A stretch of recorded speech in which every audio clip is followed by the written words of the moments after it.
Hello, listeners, and welcome to this extra special episode of the Cult Vault podcast. I'm your speaker, Casey, and this is episode 200. And that feels really strange to say out loud.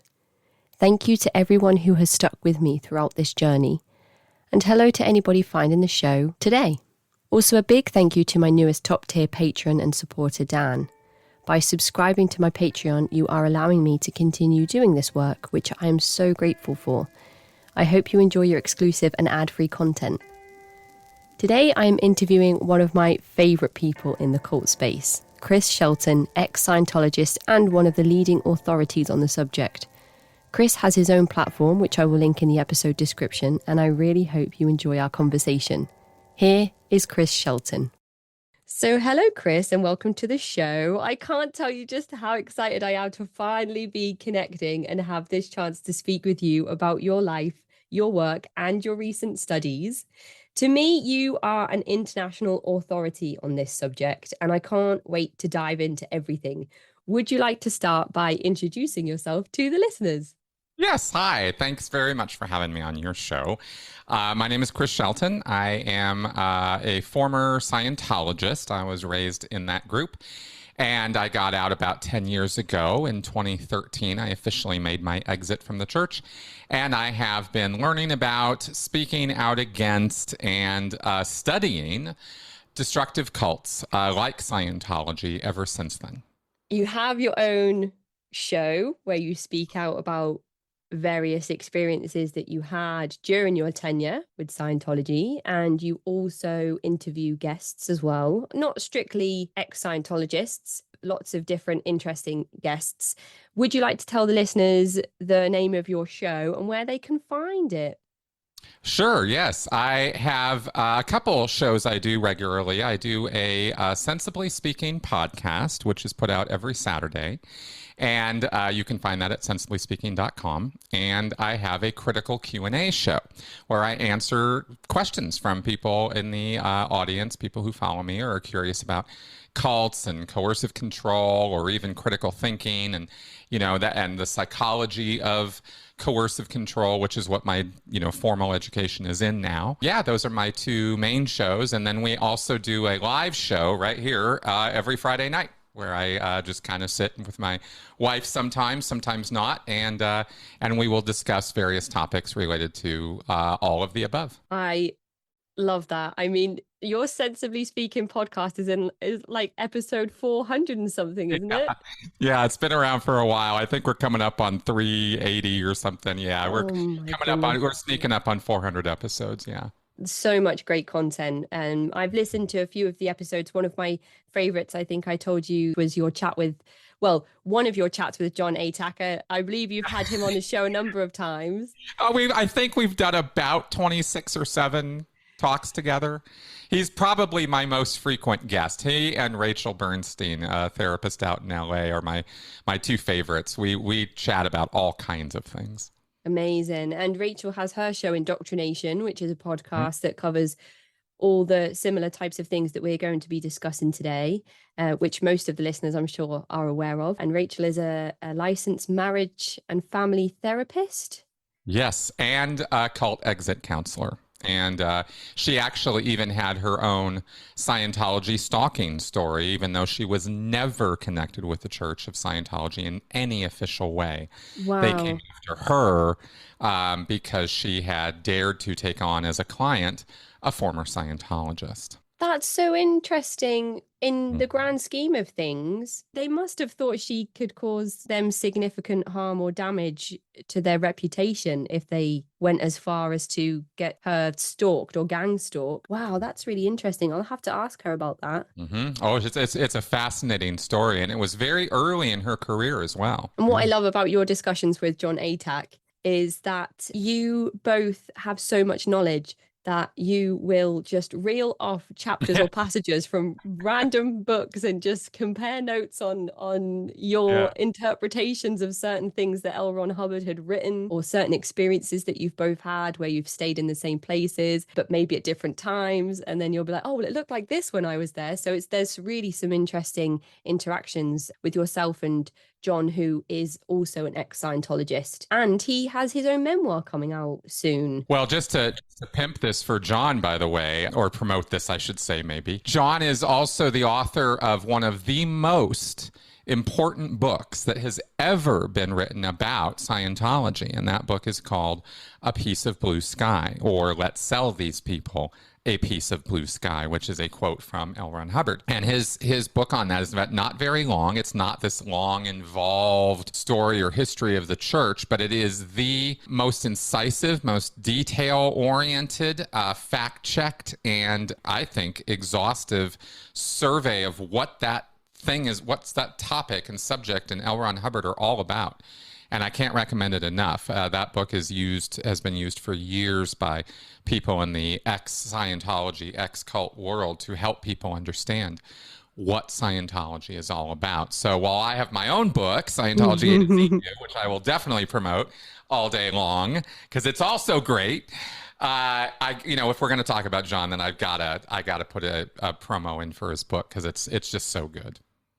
I was actually going to say there that you are blowing the trumpets for John Atack, but you do have your own book as well. I do. And it's probably one of my favorite titles of books in the cultiverse that I've come across. So would you like to tell us all about that book as well? Of course, yes. I wrote it a couple years out of Scientology. It is called Scientology A to Z, an insider's guide to what Scientology is really all about.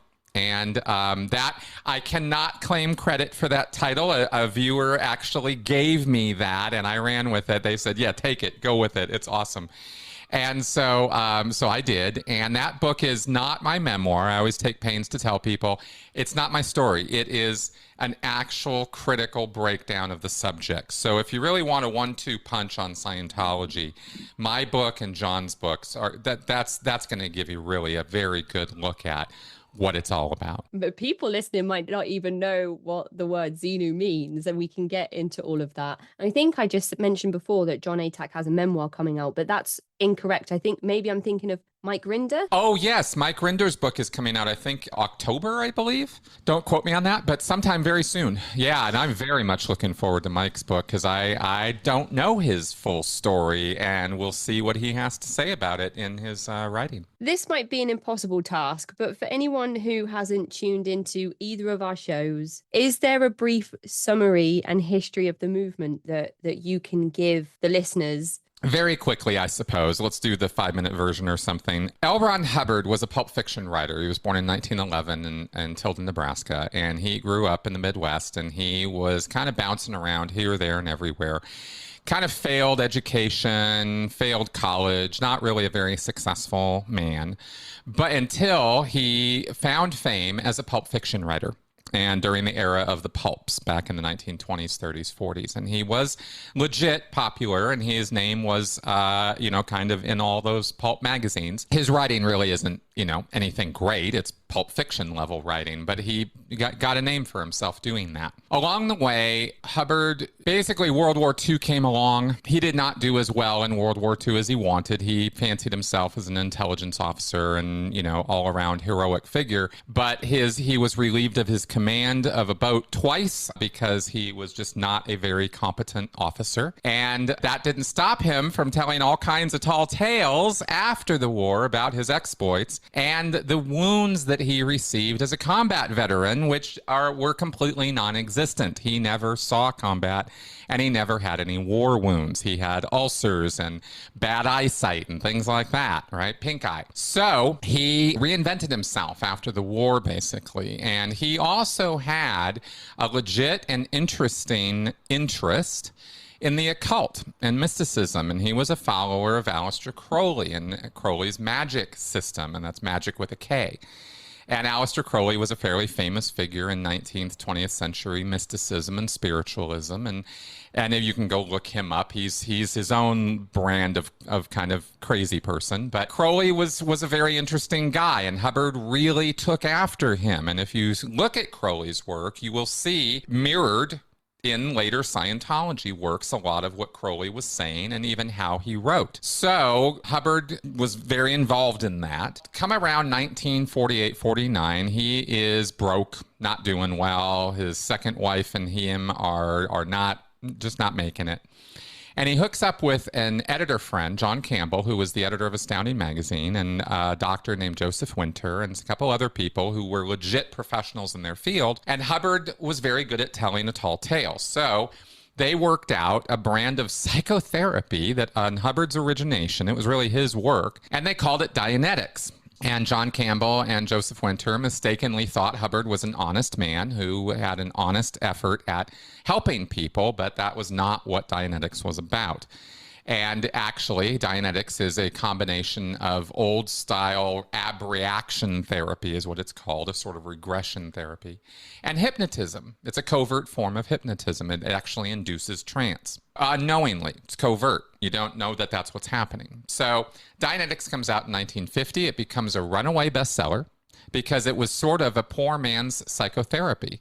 And in 1950, that was something the general public needed and wanted because psychiatry and psychology were not really like they are today, as accessible, as understandable, as easy to get to. Psychiatrists back in 1950 were still men with lab coats, injections of lithium and stuff like that, lobotomies, and it was a pretty awful field compared to how it is now. So Hubbard presented an alternative to that, and that was Dianetics. Well, Dianetics swept the nation, and Hubbard was making all kinds of claims that it would cure bad eyesight, leukemia, cancer, any host of ills. Hubbard made the claim. He made a lot of claims, and one of them being that 75-80% of all illnesses are psychosomatic in nature. In other words, they're caused by the mind, not by the body or by germs. Hubbard was completely wrong in this, by the way, as he was with almost all the things I'm going to tell you about, but that was kind of his shtick, and people bought into it. And remember, this is post-World War II environment. This is a long time ago, very different world. And people bought into this, and nobody really had the ability to fact-check him very easily or find out that he was, lying about the fact that he said he had used the Dianetics techniques to cure himself of his war wounds. He said he had broke his back, he was blinded, he was hurt, he was this, he was lame, his family abandoned him, and he had no hope, and he somehow had to develop Dianetics all on his own in the medical library at Oak Knoll Hospital in California, and blah, blah, blah, blah, blah. I'm telling you, this guy could spin tales all day long. So Dianetics comes and goes because it tanks. Hubbard was also a bit of a spendthrift. He just got money and spent it, got money and spent it, got money and spent it. And they started trying to set up some organizations. He bankrupted them. He just could not save the money. He got a bailout from a millionaire, Don Purcell, in Kansas in 1951. Bankrupted that again. Lost Dianetics, lost the right to Dianetics, to use the copyrighted titles because the bailout had turned the copyrights over to Purcell. So Hubbard was flat broke. He had a few followers, and Dianetics had tanked. And this is 1952, 53 time period. So he invents Scientology. And this is now a religious philosophy. He's taken the principles of Dianetics and the techniques, and he converts it over into a religion. And Hubbard was famously quoted years before as saying that if you really want to make money, the real money is in religion. Then he took his own advice. And sure enough, with enough help from enough other people who Hubbard eventually stepped all over, because there was really nobody who came into Hubbard's life who didn't somehow regret it pretty quickly. Like all the people who had followed him during the Dianetics thing, he just sort of threw them all under the bus. So he starts Scientology. And with the help of a lot of other people and this idea of this religious philosophy centered around man as a spiritual entity or spiritual being, not a body. Hubbard differentiates in a sort of dualistic way that you have a body, but it's not who you really are. The body is just a set of clothes you wear. It's just a possession you have. And it's a temporary thing. The living entity that is you is a spirit. And that spirit in Scientology is called a thetan. And Hubbard developed over the 1950s and 60s and 70s hundreds, thousands of different techniques and processes that a person would utilize in a Scientology auditing or counseling session. It's a one-on-one kind of counseling situation. They call it auditing because counseling is really a misnomer. And through these processes and techniques, you are supposed to be able to rejuvenate or rehabilitate your spiritual abilities and potentials. And Hubbard makes the claims in Scientology, and now he can make these claims because he's no longer doing a science. Dianetics was posed as a science. Hubbard was no scientist.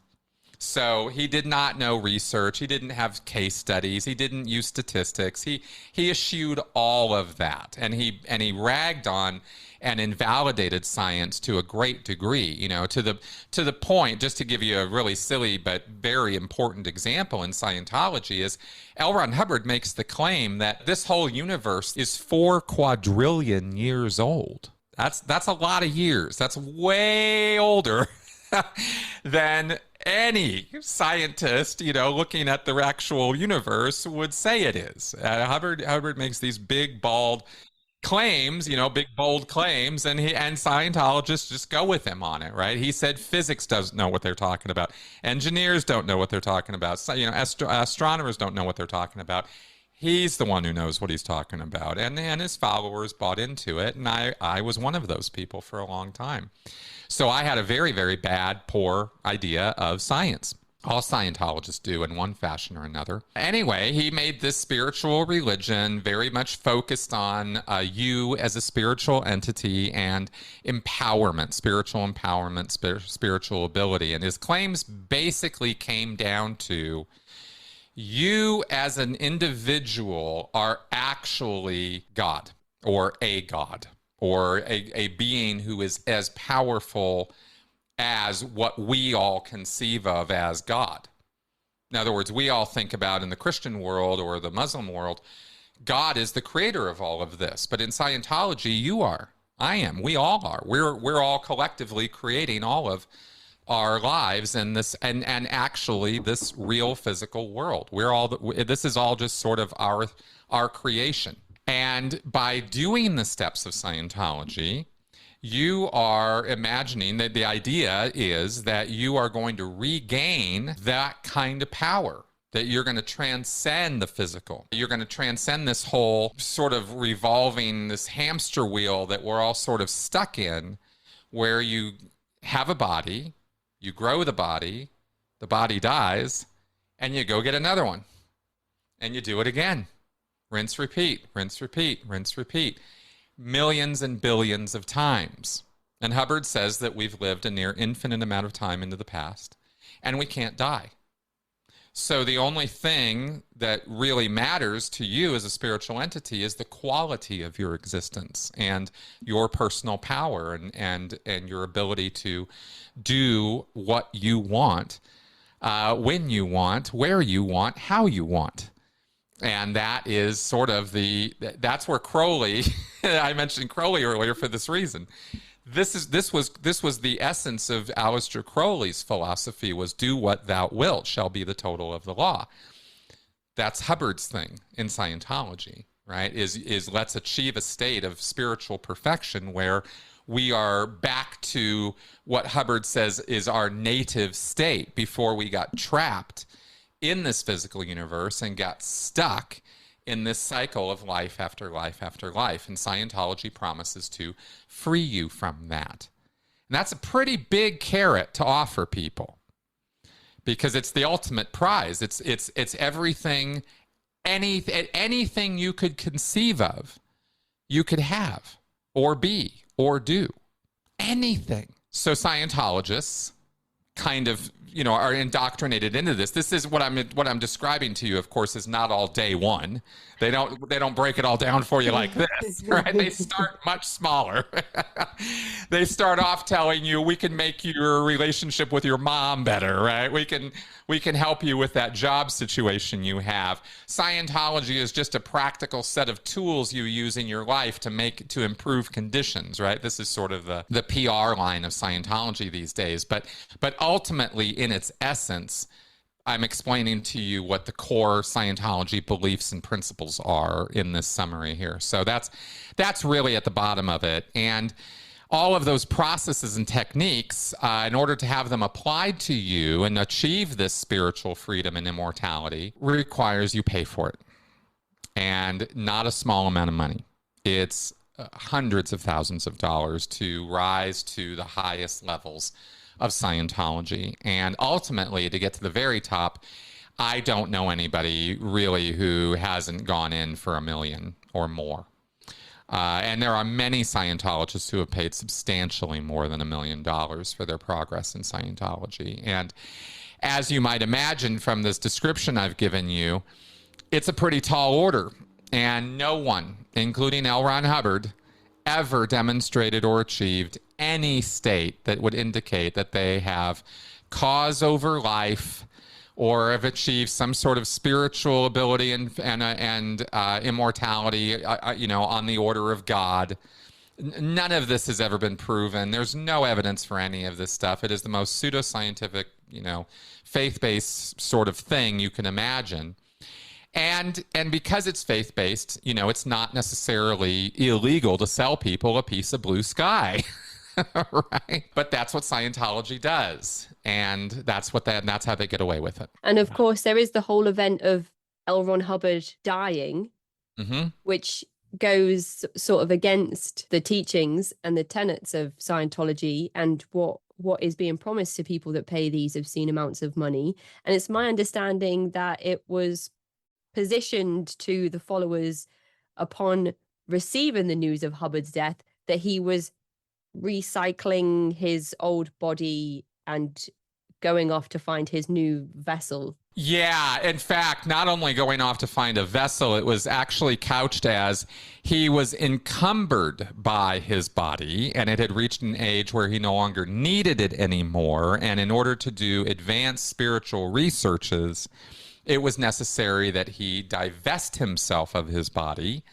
And so one imagines, in the way that David Miscavige, the current leader of Scientology, who was emceeing that event where L. Ron Hubbard's death was announced to Scientologists back in 1986, one imagines that Hubbard just sort of laid down and sort of passed on, causatively, knowingly, at will, sort of self-suicided in a way, I suppose you could imagine, although we don't usually talk about it that way, but that's kind of how it was positioned. And it was said that way to Scientologists so that they would maintain the myth that L. Ron Hubbard was completely in charge and in control all the way to the very end, when the truth is radically different from that. Scientologists are very purposefully, and I can't stress this enough, are very purposefully kept in an information bubble. And the history of L. Ron Hubbard and his life and his story and his claims and everything about Scientology's history as an organization is clouded in lies and mystery and nonsense. And Scientologists accept the story they're told because they want that carrot. They want to achieve that prize. And they want to believe so desperately that it's true that they can achieve it. And that's why they'll pay any amount of money and really suffer some incredible human and civil rights abuses that are carried out against them by the Church of Scientology, by L. Ron Hubbard when he was still alive, by David Miscavige now as the current leader. It's a very, very abusive, high-control, authoritarian organization. In other words, it's a destructive cult. And I was part of that group, and I worked for the church for 25 years. And I grew up in it. So I was actually a part of it for well over almost 40 years. I mean, it was a very long time I was involved with Scientology, and I saw all the way down the rabbit hole on it. So, now I'm just trying to warn people about it. It's like, look, this is bad stuff. I can tell you the fluff story and the sales job they'll tell you, but I hope that people will get that there is a very dark side to Scientology, and it has decades of abuse all the way down to children. I mean, there really are. There's almost no bottom to how the sort of the degradation and deprivations of Scientology. It's quite bad what they got away with. The information control that you explained there is kind of similar to a guest on the show named Courtney, who was raised in the LDS church. She was only ever told one version of Joseph Smith and the history of the Mormon church. And when she left and started to do research and learn things, she was absolutely shocked to learn that there was a whole other version of history, of events around the birth of the Mormon faith. And it was so strange for me to hear that she, as an adult, learned this once she had left. She had absolutely no idea that there was another version of history that surrounded the church. So what you've said there around the bubble and the information control, we've had people on the show come and attest to that actually being a real thing. You know, even in academia, there's a word for it. It's the life story of a religious figure in academic circles is called a hagiography. And that is the official life story of the religious leader according to the religious organization that he headed or founded. It is acknowledged in religious studies circles that hagiographies are often far from factual. This is a common thing in religious studies. And depending on the religious studies scholar you're talking to, you know, they may or may not give these groups a pass for basically lying and creating a mythology around their religious figure.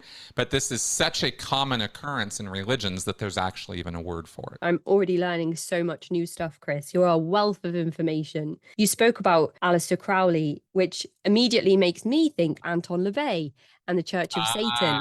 Right. The message I feel was quite in keeping with what you've said there around Aleister Crowley and L. Ron Hubbard. And then that got me thinking about how Charles E. Diedrich started Synanon in 1958. Oh, boy. Oh, yes. And he's offering this attack therapy in the form of this thing called the game. You know, he was offering a type of therapy, but this wasn't Dianetics, it was attack therapy. You can really start to piece together how various parts of America in that time, groups were ripe for this phenomenon to sweep in and take so many different groups of people. So L. Ron Hubbard really tapped into something. It's really evil genius all across the board. It really is. It's quite maniacally genius that way. Hubbard's main skill was reading people in the moment and telling them what they thought they wanted, what he imagined they wanted to hear, and often enough he was right. That he would deal with that person in such a way that they would come out feeling wonderful or great, or have a smile on their face where maybe they had a frown before. But that's not proof of any mastery or skill or scientific knowledge. You know, that's a skill set in human relations. And Hubbard capitalized on that skill over and over and over again to tell people what they wanted to hear in the moment so that he could take advantage of them and ultimately coercively control thousands of them at a shot. And that was really his big dream. Hubbard was an incredibly insecure, incredibly difficult, trouble-addled person.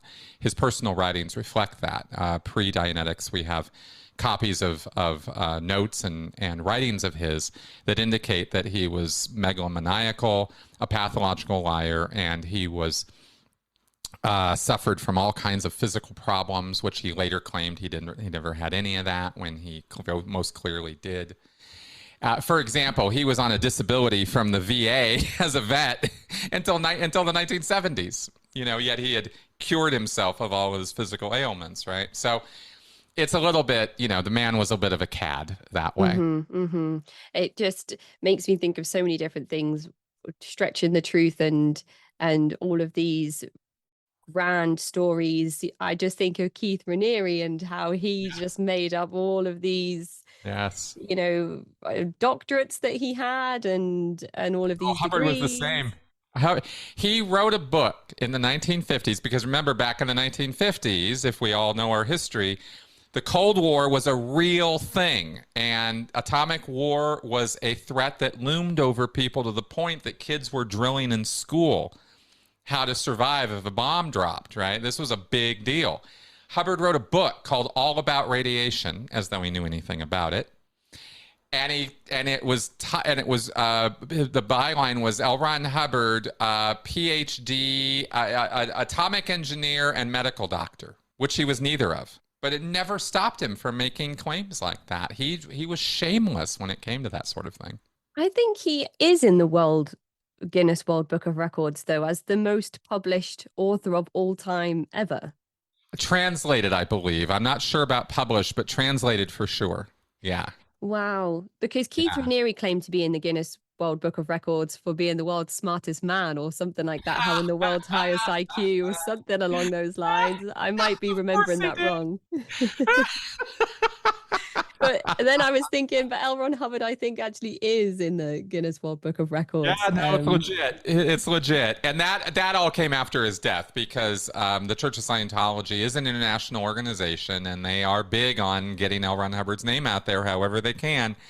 And so they have legit produced translated copies of his works in many African languages and Middle Eastern languages, etc. So they get that title, you know. I mean, the books are they're not even worth the paper they're printed on, but hey, awesome. Go get them, you know?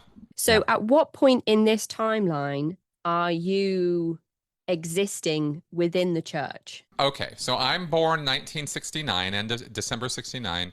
My parents were just regular folks. My mom was a nurse. My dad was was a Navy guy. And then he came out, did the GI Bill, went to college, etc. They got divorced, and it was a little contentious. I was about 2 or 3 years old. And my uncle got my dad into Scientology through a communications class. And then my dad got my mom in, and they actually got back together. Maybe not the best thing for them, but they did. And so I was raised now from 4 years old on in a Scientology household.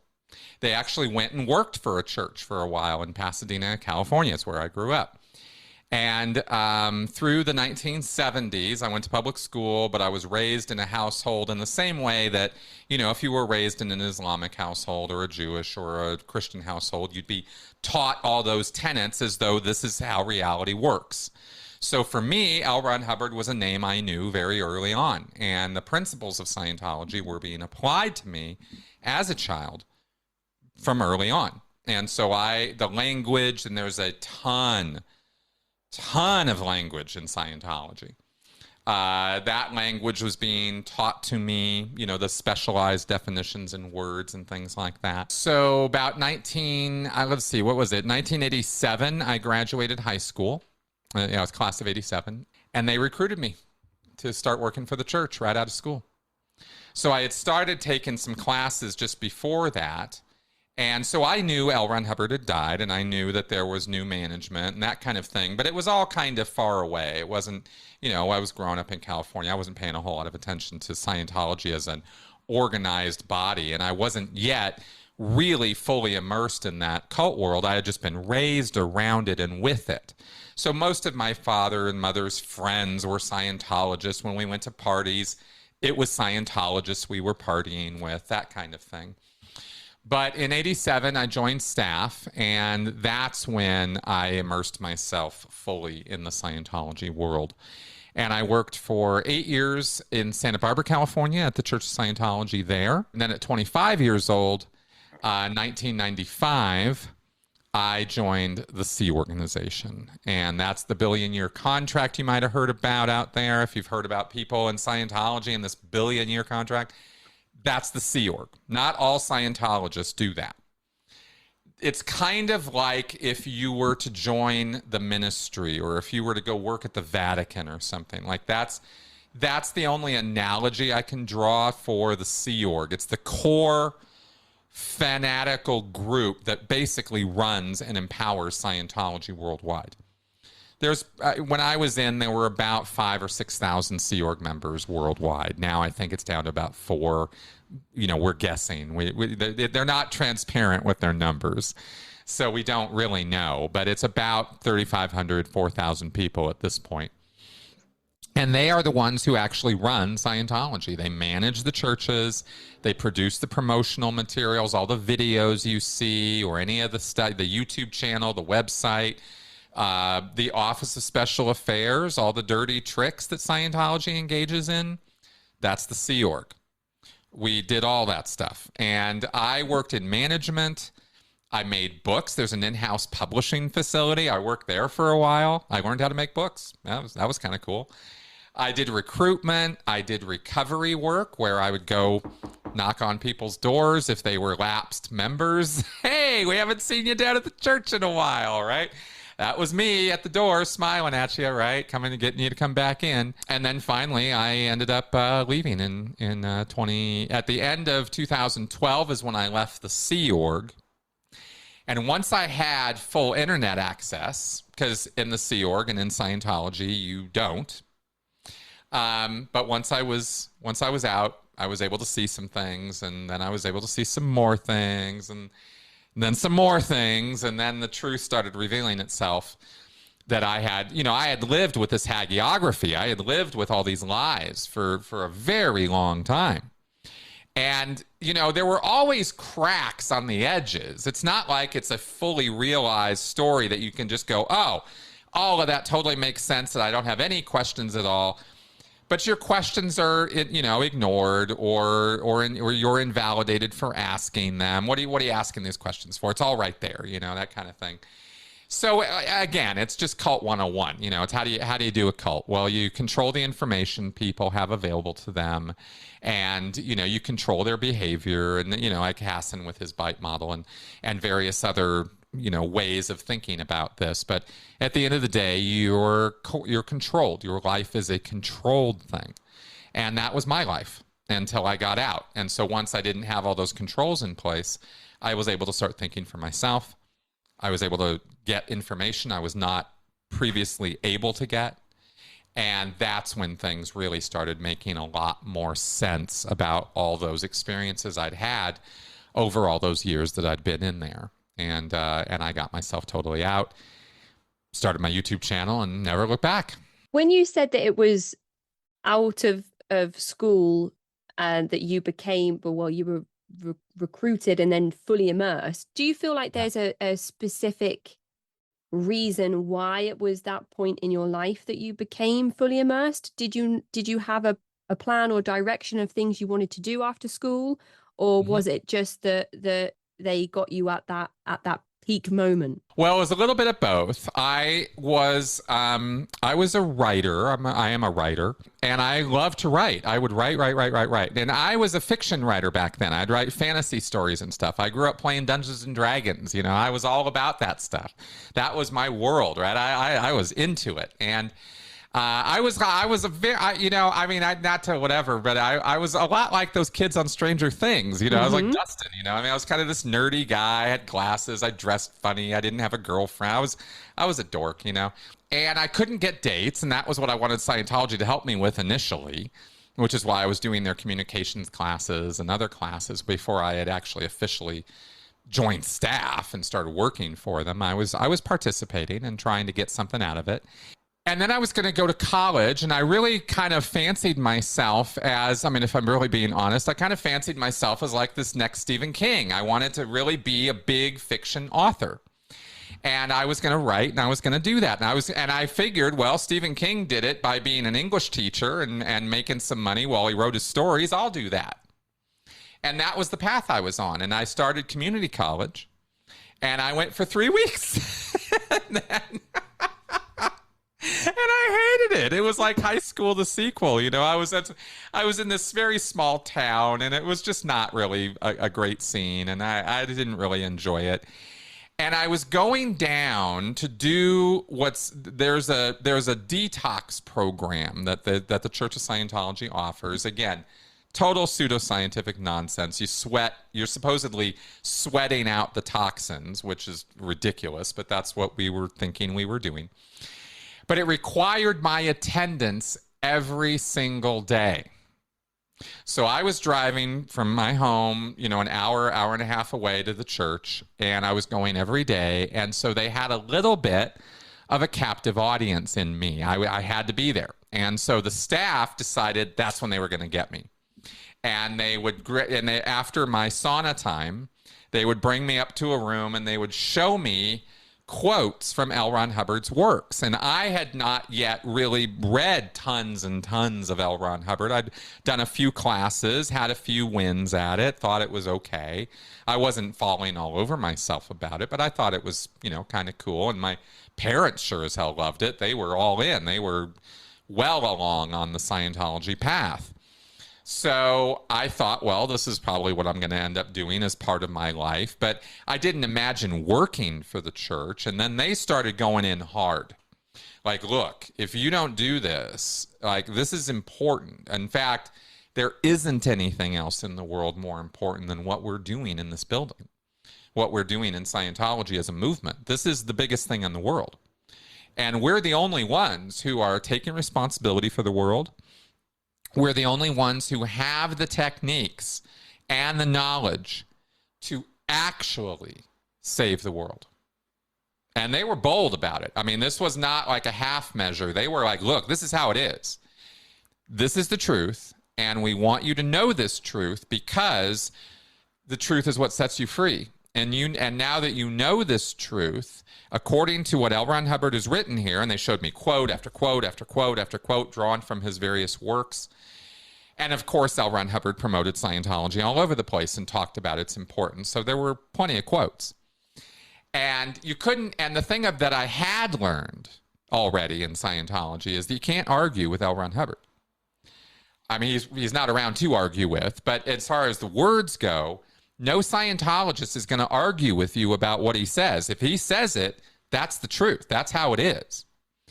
And I was kind of, again, I'd been raised in that headspace. So the idea of critical thinking or pushing back, or I don't think that's true, that had all gotten beaten out of me years ago, right? Figuratively speaking, my parents did not beat me, but as far as but the church sure tried. I mean, they browbeat the hell out of me to get me to, stop asking questions and just accept what I was being told is true.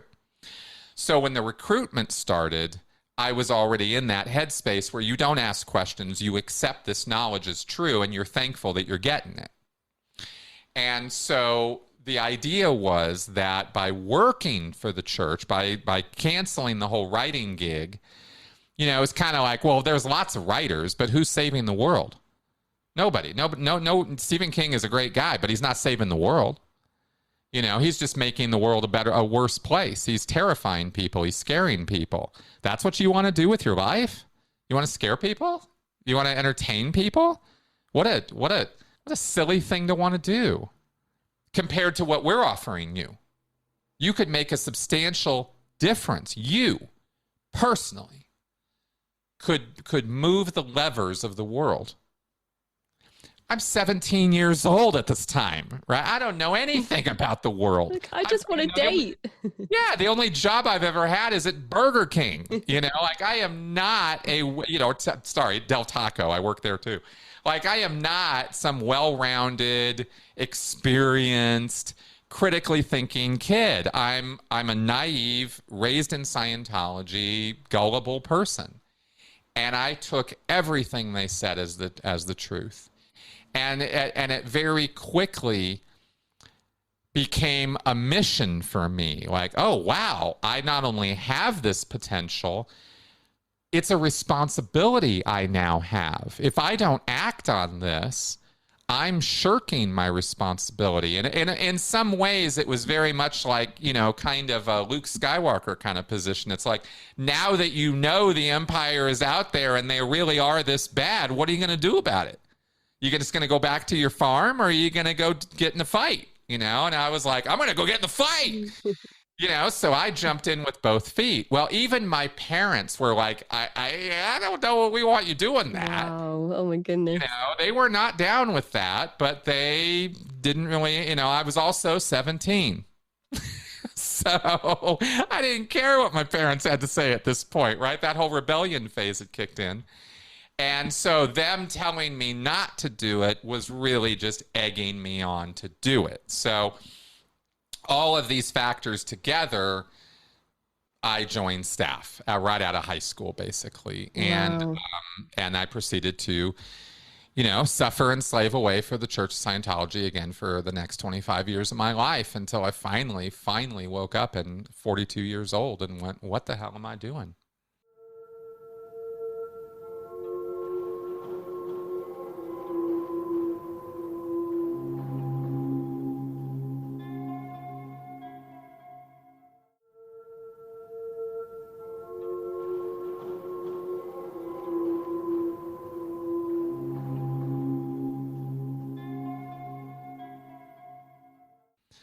You just didn't realize at the time that you, instead of striving for Stephen King, you're under the mentorship of the most translated fictional author Yes. of all time ever.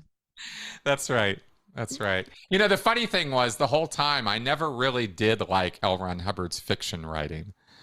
As a fiction writer, I just didn't like it. His characters were stale and they were just stereotypical, and his plots were nonsensical. I mean, I could see the problems with his fiction writing, but I could never see the problems with his nonfiction writing, his Scientology writing. And there's a clear line in the sand in Scientology between those two things. You don't have to like his fiction writing, but you do not question his Scientology writings. Which is interesting now, because would you consider all of his writing to be fictional at this point? Oh, very much so. Yeah. Yeah. It's just not presented that way, of course. Dianetics is presented as a science. I mean, the subtitle of Dianetics is The Modern Science of Mental Health. And it couldn't be further from anything like science. And then he's kind of kicked out of the party, so doubles down and says that there's no such thing as ill mental health. That's right. And that's right. I mean, medical neglect is a huge theme within Scientology that I'm sure we can discuss before we get to the end. But I did just kind of want to, you mentioned the Sea Org. So your summary of Scientology, if you picture Scientology as sort of the trunk of the tree, there are various branches that exist within Scientology that make up the church. So the Sea Org would be one of the branches, maybe one of the most coveted branches. Is it seen as something to strive for, to be in that hierarchical position when you're in Scientology? It's seen as the royalty of Scientology, you could say. Hubbard describes it as the VIPs of Scientology, or, when a Sea Org member comes along, they are supposed to be, the word he used is lionized. It's a word, it praised, honored, right? Sea Org members dedicate their whole life to it. There isn't anybody else in Scientology who is more dedicated than a Sea Org member. And it is a lifelong commitment. I mean, when you sign that billion-year contract, you really believe that's what you're doing. Like, it's not a symbolic thing. They tell the world in general, oh, it's just symbolic. Yeah, no, we believed it. And the Sea Org are the ones who are in charge. So when Sea Org members come around, Scientology, maybe I should explain really quickly that there is a hierarchy to Scientology. And while the Sea Org is the core of it, they're also the ones who are in charge. So if they come around and to the local level Scientology churches, like the one here in Denver, that's not a Sea Org organization. The staff who work at those churches, like me in Santa Barbara back in the day, they sign a contract of commitment for a period of time, 2.5 or 5 years, and they're religious volunteers, and that's how they're classified, and they're staff members of Scientology churches. Sea Org members come around, they're in charge. They're the ones who tell people what to do and that kind of thing. So that's kind of the hierarchy of it, I guess you could say, is it's sort of like at the top is the Sea Org, and then there's the staff, and then there's all the public paying Scientologists who are just leading normal lives, but they go to the churches and do their Scientology services. And you mentioned some of the roles an individual might have within the Sea Org. And some of the interviews and guests that I've had on the show, it's not all, well, I don't know if any of it is really glitz and glamour for being a part of royalty, because the Sea Org essentially is a labor trafficking ring. Correct. That is correct. I was labor trafficked as a Sea Org member. I mean, according to the definition, I'm not just like saying that for effect. I was part of a labor trafficking organization. Zero question about it. You know, when I say royalty, I mean, I really have to get figurative there, right? Because there's really not lots in the way of privileges for your average Scientologist or Sea Org member, especially. Your privilege is to work and then work some more. And then when you're done working, yeah, get up and work. It's that kind of a setup. I used to say to people, this is the best way I could easily summate the Sea Org culture or lifestyle is, you know, those call centers that people work in, those intense, like, get the sales now, and you got, you know, you're on the phones and you're sweating bullets, and there's some guy standing over you or some woman standing over you, and it's going to be punishment time if you don't get those quotas met.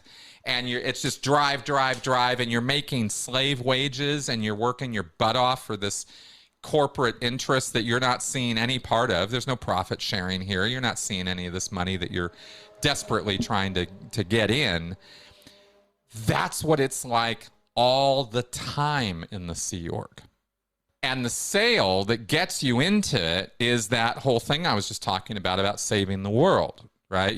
We recruited people. I recruited people into the Sea Org. I got people to sign a billion-year contract and give up their lives and go be a Sea Org member. And the way I did it was convincing them that life in the real world was hell.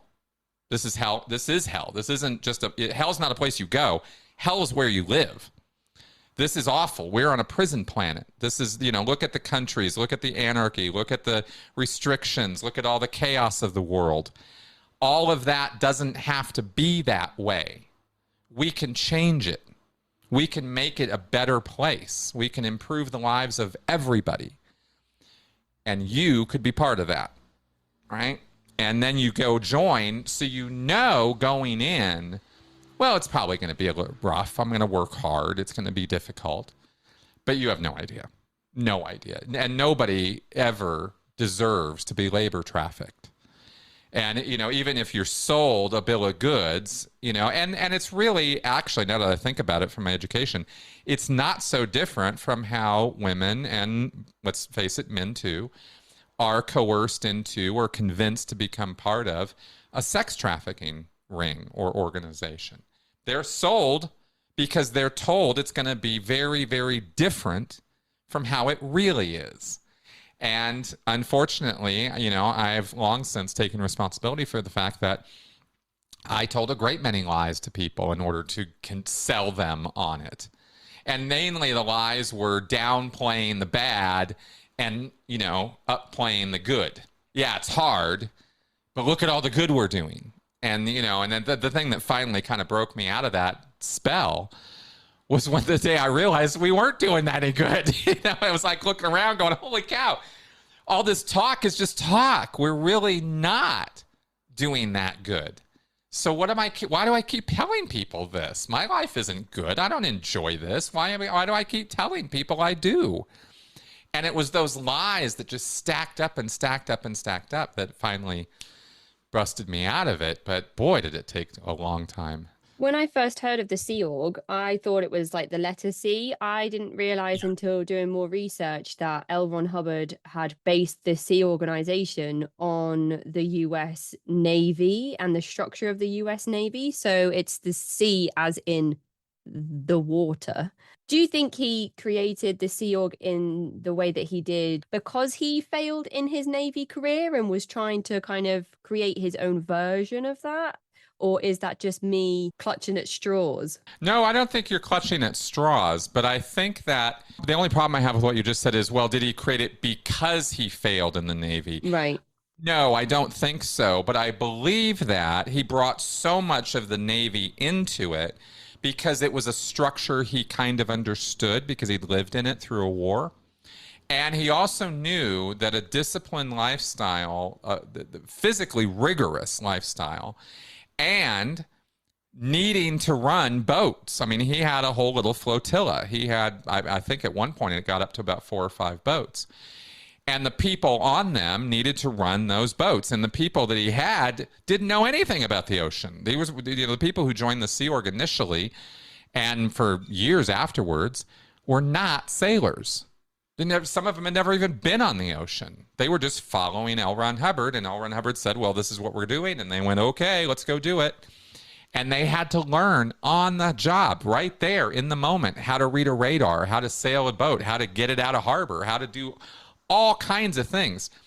It's factually miraculous that nobody died doing what they did, because he threw those boats right out into the ocean, right into storms.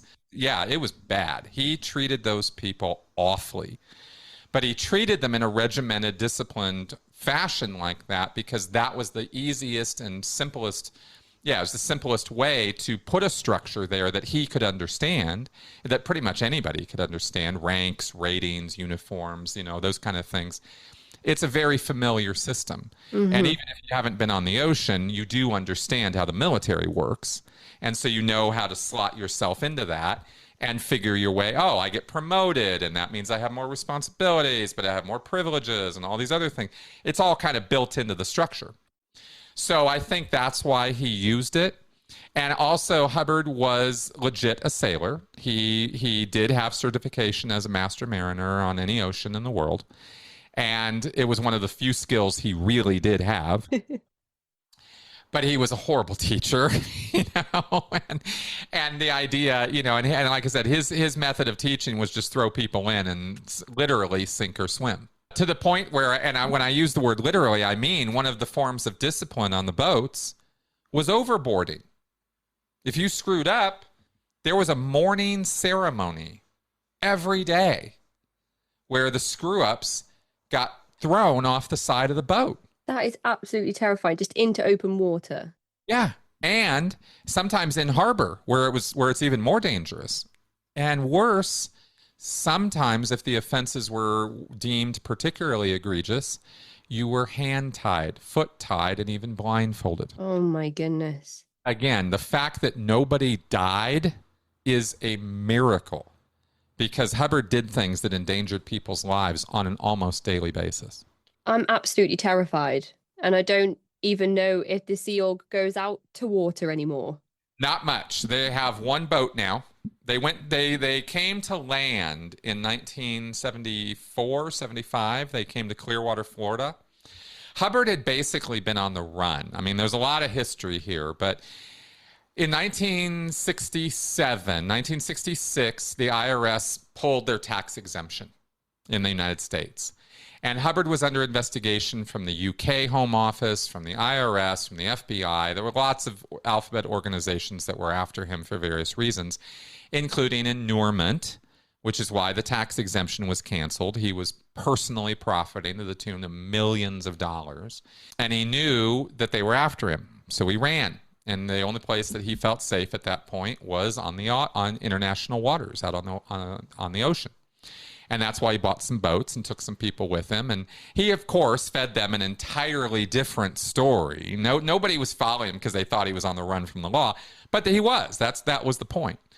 And so he forms this organization, sailed around in the Mediterranean and off the coast of Lisbon and Spain, Madrid for, a number of years. And then that became too hot. They were also down off the coast of Africa for a while, Tunisia and those areas. Oh, my goodness. But they kept getting kicked out of port after port after port. Everywhere they went, they were making trouble. Everywhere. I mean, it was awful. He just could not manage his way out of a wet paper bag, I swear. So they finally, this whole area is too hot. So they decided to go back to America. And Hubbard was desperate to get off the boats at this point. This is like 7 years later. So they land in Clearwater, Florida, and they buy up the Fort Harrison Hotel under the cover of the United Churches International or something. They didn't call themselves Scientologists. They went in there totally covertly. And they'd even written a whole program to take over Clearwater. They wanted to own the city. And to this day, they still do. I mean, you wouldn't believe the real estate holdings that Scientology has in that little tiny retirement community. They own half of downtown. Literally, the buildings, the real estate, I mean. Am I right in thinking that Scientology owns some of the most prime real estate in America and the buildings are all vacant? I could not speak to that in terms of prime real estate or how that's evaluated. What I can speak to is that they own about half the properties in downtown Clearwater. That's a matter of public record, so that I can speak to. There is a great deal of real estate that Scientology owns. They're almost a real estate company at this point with the amount of property they have. And but it's a lot of secret properties. And that's why I only know about a few by name or by area. But they own a lot of property in Los Angeles, a lot of property in Clearwater. They have bases in Copenhagen, in the UK, in, I think, Sydney, Sea Org bases. These are full, like military bases, right? They're big properties. In Los Angeles, it's those big blue buildings that you see pictures of that has big Scientology across the sign. That building is where I lived for 17 years. That's the place you go sleep, is that building that has the big Scientology sign on it. But that whole complex is an old hospital complex that they bought in 1977 or 76. So they were buying up properties because they needed land bases now. They were going to go on to land. And that's when Hubbard finally got off the water. And so in the 1980s, they bought a new boat called the Free Winds. It's a small luxury, cruiser. And they sail that around in the Mediterranean now between the Caribbean, the ABC Islands, Aruba, Barbados, and Curacao. So that's the boat they have now. And very few Sea Org members work there. Most Sea Org members are kind of in name only. I never went on the ocean as a Sea Org member. I've never been on the Free Winds. When I listened into your ICSA panel, you were talking a little bit about some of the labor trafficking that takes place in Scientology. And there were some examples around these buildings that have been purchased by Scientology.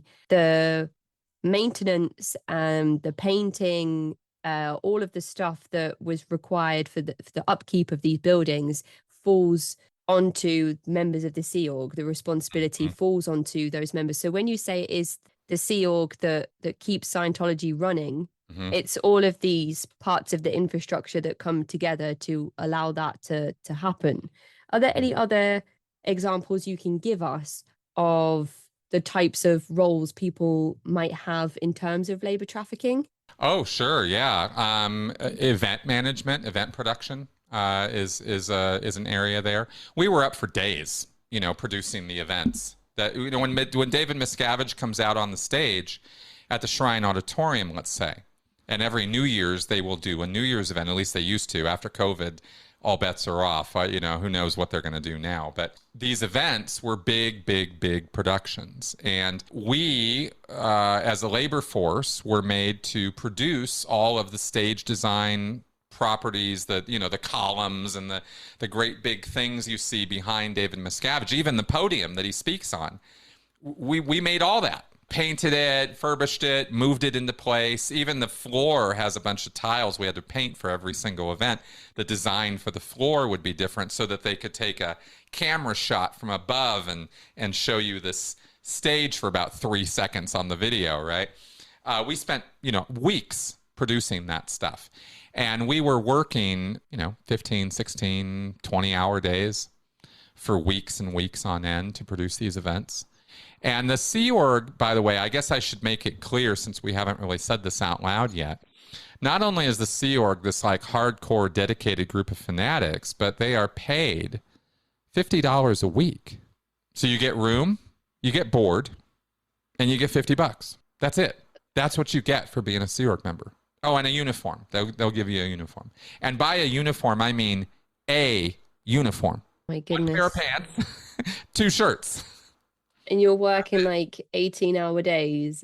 Oh, yeah. I wore out pants before I could get a replacement for them. It was bad. It was really bad. And so there's no chance when you're in a cloistered environment like that to escape, to be able to have the money or resources to be able to get away from that, right? Because they're keeping you on this, there's food deprivation, sleep deprivation, and then money deprivation. Plus, they used to take passports and IDs from you. So when I was part of that prison program in the Sea Org, which was called the Rehabilitation Project Force, or the RPF, that was the worst of the worst, because that's when you're in big trouble as a Sea Org member, and now you're going to be treated even worse. That was a 3-year period of time for me where I could not carry on my person more than $20. And it was amazing if I ever had $20 when I was there, because when you're on the RPF, that $50 becomes $12 because you're on quarter pay. I don't know how the women did it. I honestly do not know how they kept themselves in sanitary and hygiene supplies and things like that. I have no idea, because you only had $12 a week. That was the most you were going to get. And many weeks, we were paid weekly in cash, by the way. If the organization that you were working in, because there's a lot of sub-organizations to Scientology, it's not one big monolithic thing. There's a whole hierarchy and sub-organizations to it. And if the sub-organization you worked for didn't pull its freight that week, so to speak, didn't make a lot of money, you might get half pay or quarter pay. So if you're on the RPF and you're already getting quarter pay, a quarter of a quarter pay was like $3. And that was what we were paid on a weekly basis to produce those stages, to produce that work that we did. And the stages was just one thing we did. We re-sandblasted all those blue buildings. We repainted all of them. When the roofs needed to be retarred in the summer, we did that. We did all the hard work. We were not doing light physical labor. We were doing hard physical labor on purpose, because we were being punished for having stepped out of line or questioned authority or screwing up on some project or order that we had received. And orders in the Sea Org are meant to be followed. They are not meant to be questioned, and they are not meant to be non-complied with. So you don't have any excuses in the Sea Org for not getting the job done. In fact, throughout all of Scientology, I'll share with you, the test of a being, that what they call the supreme test of a Thetan. Remember, Thetan is the spiritual entity, right? The supreme test of a Thetan is his ability to make it go right. So if you're not making it go right, you're making it go wrong, and you're failing that test, and you're treated like a failure. That's the culture of the Sea Org. It's a very unforgiving environment. And anybody who thinks, oh, that sounds challenging, no, you're not getting it. This is straight up abuse. This is not challenging. This is terrifying.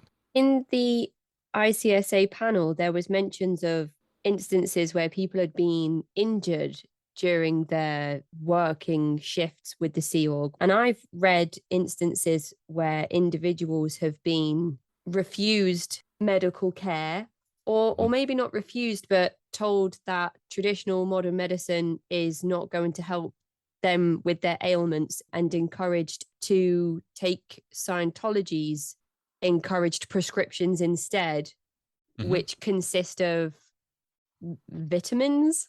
Yes, they really are big on vitamins. Yeah. So I didn't know if there were any examples you could give us where you know of people who have either been encouraged away from modern medicine, and it's resulted in death, or further injury, or any instances where you were in the Sea Org and you yourself or any of your peers were injured and were denied sort of medical care.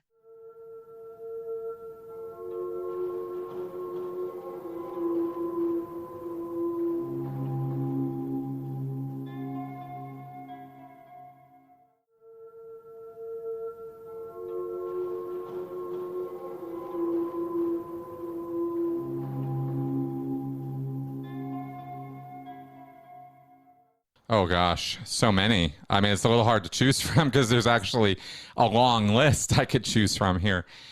When I was on the RPF, the one and only time I've ever broken a bone in my body was when I was doing that prison program. I broke my the upper part of my middle finger here, and I had a great big 8x4 sheet of plywood fall on it. Right, we were carrying it, slipped, and broke my finger. Right, it was one of the most painful things that ever happened to me. I could not believe how much it hurt. Nope, you're not going to the hospital. Tough it out. Right, the pain's in your head. The guy who ran the RPF would not let me go to the hospital. He literally told me, word for word, the pain is only in your head, get over it. 24 hours later, it had ballooned up to such a degree that it was like, dude, and a senior person to that guy had to order him over his protestations, which he should not have even been giving because it was an order. But he was so adamant that I was just, whatever, faking it, or I just needed to bust through it, that he wasn't going to let me go. And she had to say, are you out of your fucking mind? He is going to the hospital now. All right, that's what it took. And it was only because my finger had practically 3 times its size, This was a line that was run for, cuts, bruises, abrasions, all kinds of problems. You tough it out, bitch. I don't care. That's how it is. Pardon my French. And that was routine in the Sea Org. I offer that as an example of a cultural attitude. I'm not talking about one guy who had a bad attitude. That was representative of the entire Sea Org culture. It's sort of a blow through it, make it, get through it somehow. You're the one who's in charge of your body. Your body is not in charge of you. This is one of those unintended, or actually, now that I think about it, probably intended consequences of L. Ron Hubbard's philosophy that you are not your body. Your body is just a sack of rags. It's just the clothes you wear as a spirit. You're the one who's in charge. So that attitude pervade the Sea Org, certainly, and all of Scientology. It kind of filters down. Hubbard wrote on this topic. There's a bulletin he wrote. He wrote thousands of bulletins. That's what they were called, L. Ron Hubbard bulletins, called Solve It with Scientology. It's the title of it. And it's very clear. If you're having issues, if you're having problems, Scientology's the solution, not the doctor, not the nurse, not the mental health professionals, not the sociologists, not the psychologists, not the engineers. None of those people have a clue what they're doing. They're all caught up in the trap of the world. We're the only ones who have our head on straight. So Scientology is what's going to solve your problems. So solve it with Scientology. And it's that exact kind of bulletin that guy who was telling me it was all just in my head, that's the kind of thing he could fall back on and go, well, see, it says right here, L. Ron Hubbard, right? It's not me, it's Ron. And there's plenty of written references from Hubbard about this. I mean, when he makes the claim even all the way back to 1950 that 75-80% of all illnesses are psychosomatic in nature. So here you are, and you get the H1N1, or you get pneumonia, or you get some kind of major medical illness or problem. Tough it out. It's all in your head. Deal with it. Stop dramatizing is what they would say. There were all kinds of phrasings for this, thought-stopping cliches to be utilized. There's no shortage of mantras and thought-stopping cliches in Scientology, and they will be utilized in order to get you to just get the work done or just do Scientology, not something else. I saw a man, I wasn't there, I didn't see this, but I know of a man who lost his eye when he was on the RPF due to unsafe work conditions. I saw many, many injuries. And I'll tell you a story that kind of illustrates, for me, it really encapsulates the entire attitude of the Sea Org, the RPF, the Scientology in general. Here in the United States, we have what's called OSHA, Occupational Safety and Hazard Association, or whatever association. And they have that's a legally binding group that's supposed to come around and inspect safety conditions on work sites and things like that, right? Make sure that people are working under safe working conditions. And so when you see, people with hard hats and goggles and bright vests and all that, that's because OSHA says they have to have those things in place or they can't operate. They'll come shut them down. Well, in Scientology, we pretty much ignored OSHA standards and regulations unless we absolutely positively had to comply with them. And probably one of the more egregious examples of this was one day we were up on the 7th floor of one of those blue buildings, and we were tearing down a drop ceiling. And the way that you would go up and tear down a drop ceiling is you send a bunch of crew up to get in the drop ceiling, get up on top of it, and start pounding on it and just pound the thing out of the ceiling until it falls down. And so this guy was up there doing this, holding on with one hand to one of the wires connected to the ceiling. Oh my goodness. They're up on the 7th floor, and from a distance, those windows, there's tons of windows on that building. They look kind of small in the pictures. They're huge. Those windows are probably 5 feet high by about 4 feet wide. They're big windows. They're old hospital windows. They were wide open. So this guy's pounding on the drop ceiling until it gives. And he's holding onto this wire.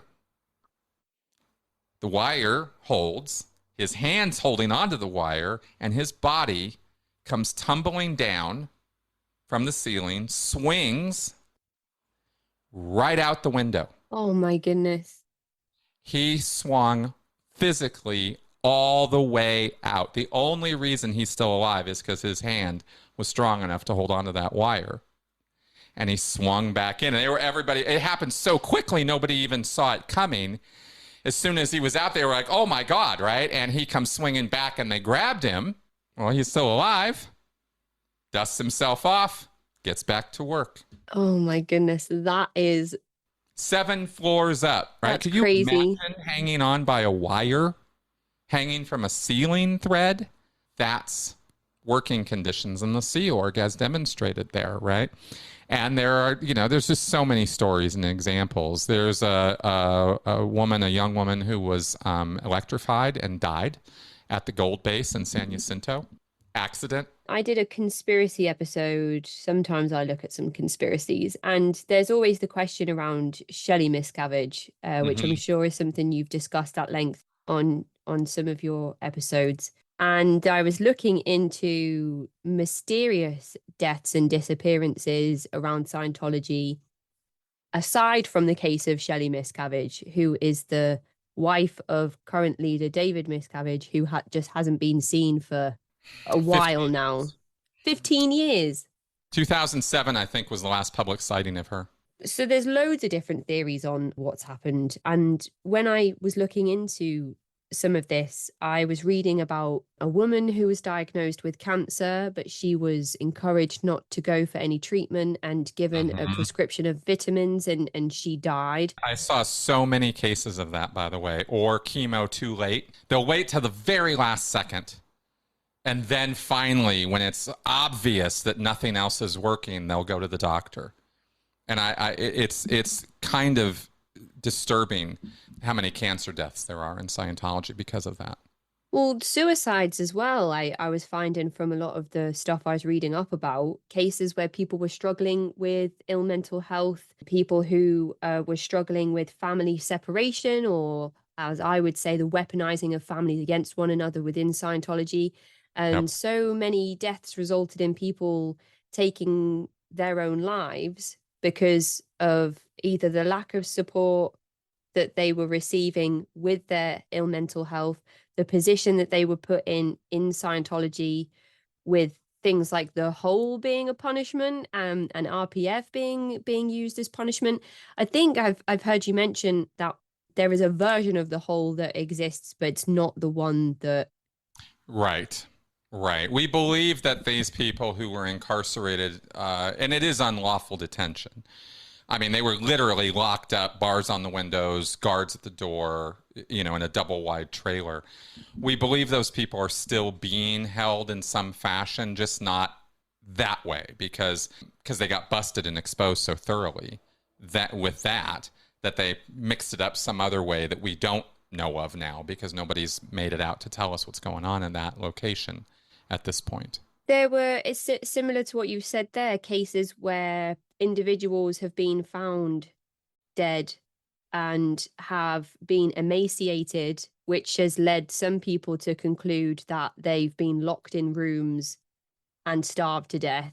There's no way to substantiate these. And these are just some of the things that I found during my research into just looking around the disappearance or lack of sightings of Shelley Miscavige, because I don't know if you can call it a disappearance. It's Right. a strange one. And you also mentioned that the RPF doesn't exist anymore in the way that it did when you had to endure it. Yeah, we have the exposure since 2008, I'll say, when Anonymous, as the hacktivist group, right, really came to the fore, exposing and protesting Scientology. That's when things started changing in the public eye and with the public exposure of Scientology. Following that were massive, major defectors, Mike Rinder, Marty Rathman, others from the international base, and they had grim stories to tell.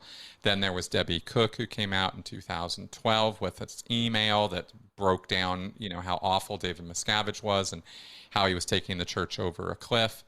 And that had a big effect on things. And then came the documentaries, Going Clear, and then Leah's Scientology in the Aftermath. And all of that totaled a picture where the media could now see that Scientology was not going to come sue you for $100 billion if you wrote about them. And that was the case back in the 90s. So there was a lot of exposure of Scientology and its abuses from that time forward. And so as a result of that, they have had to take measures internally to chill that out so people stop coming out talking about forced abortions and labor trafficking and sex crimes and pedophilia and this kind of thing. I mean, because all of those things have happened in Scientology. They've had to make some internal changes. Now, those changes are mostly, though, cosmetic in nature. I am in no way, shape, or form giving Scientology a pass or calling it a kinder, gentler Scientology these days, because it's not. They just said they don't change their stripes. They just kind of recolor them a little bit and hope you won't notice. Yeah, so more of a makeover than a reform. Exactly. For example, okay, the RPF now no longer formally exists. We have verified that. It is absolute fact. There is no more RPF. However, all the tools of the RPF still exist in Scientology. All the things that they would do to you when you were on the RPF, they still do to people. So, yeah, they canceled that program, but that doesn't mean they're not going to come up with another one under a different name. And in fact, they already have. It's called the Category B EPF. and that's just a retitle. It's not exactly the same program.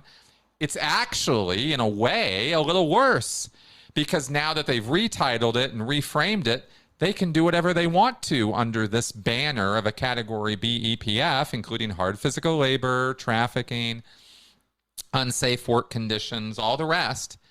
But because it's not even a formalized, structured program, you never know when you're going to get done with it. At least on the RPF, you had a step 1, step 2, step 3, and every day you could kind of move forward on that program and graduate it. You'd be done. You'd finished.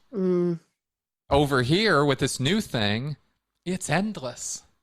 So you kind of go, well, good on you for canceling the RPF, but what the hell is this thing? Yeah.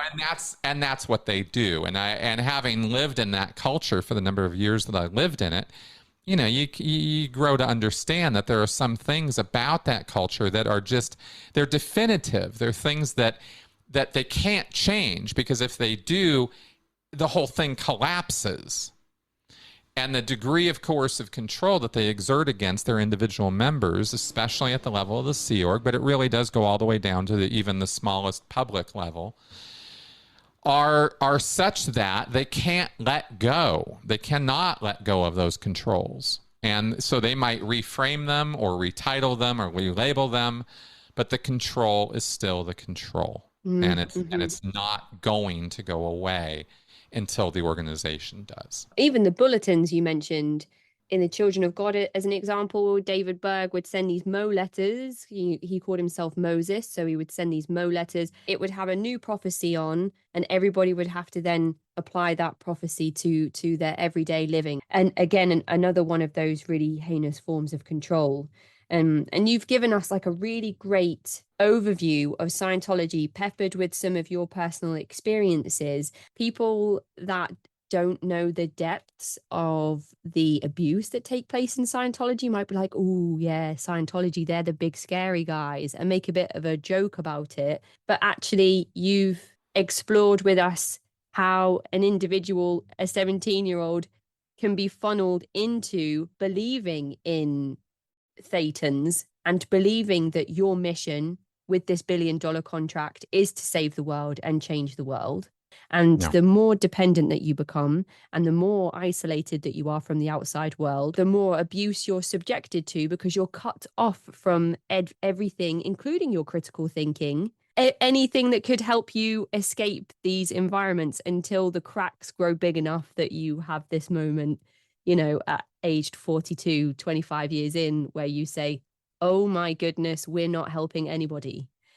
Which leads you eventually to enroll in the University of Salford. So I wondered if you could tell us that story, because it's one of my favorites of all time. I just love this. Oh yeah, it's great story. So I met Rod and Linda Dubrow Marshall at an ICSA conference. I believe it was in 2018 in Philadelphia, and they were offering a program in the psychology of coercive control. And I was very excited by this, but it was an in-person only program. And I live in Denver, Colorado. I'm not going to fly out to the UK for a year to do a study program. I couldn't do that. I was like, damn it. I'm never going to be able to do this. And it was the only thing that had ever really appealed to me in a higher education mode, because I'd quit college after 3 weeks at community level. I didn't know if I was up for that, the money and the time and everything.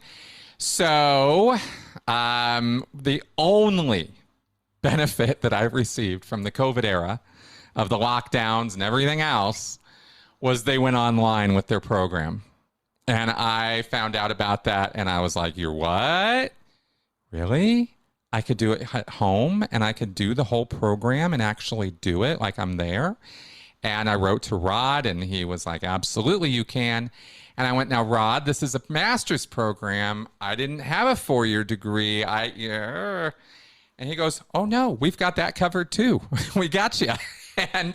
And all the professional work I'd been doing, all the interviews and the book writing and the research and the just the volume of work that I have done trying to educate myself coming out of Scientology all these years, it actually meant something academically. And I could use that knowledge and those skills that I had learned and that information I had and submit to the university, hey, this actually would count as a 4-year degree under the strictures of this program that they offered.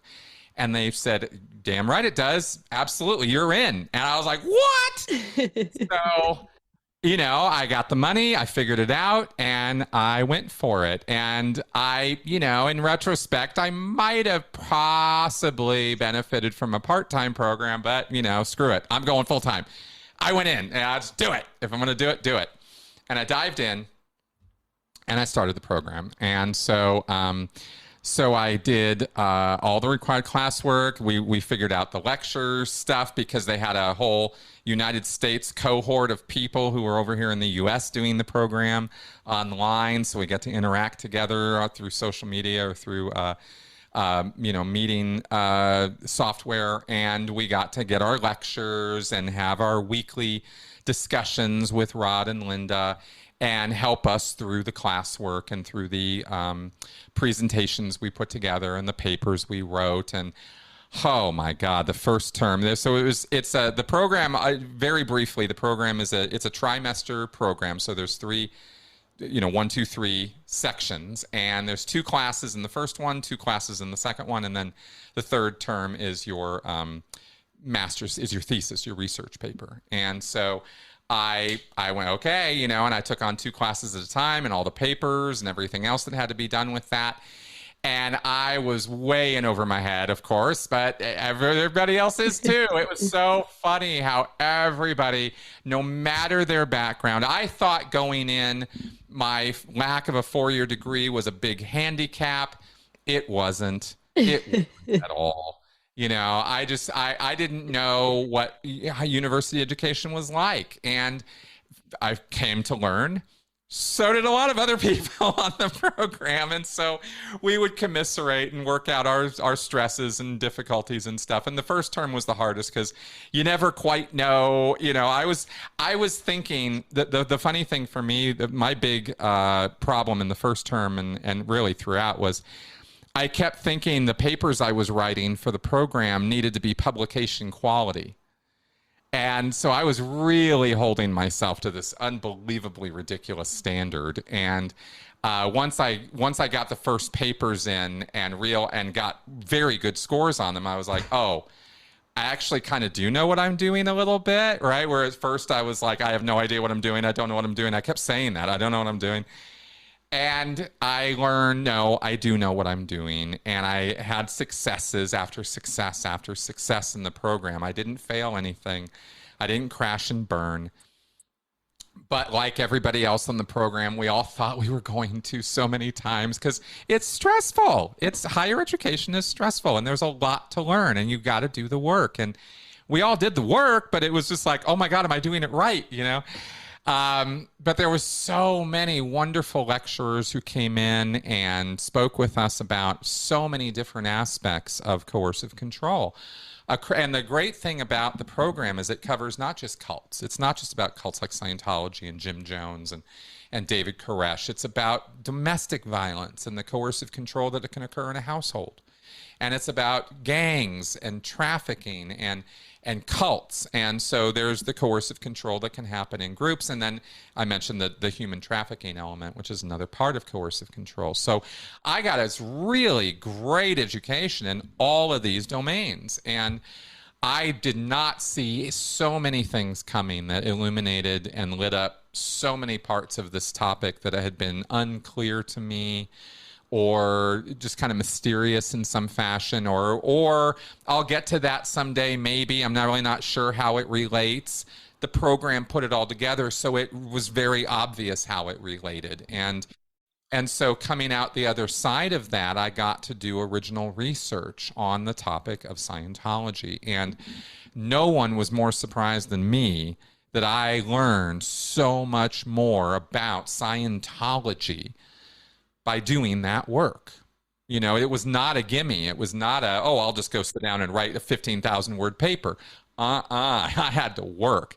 And I dug into, though, 5 of L. Ron Hubbard's lectures and broke them down. And not just in a summary form. I mean, really dug into what is this guy doing that is causing people's heads to get into such a crazy place.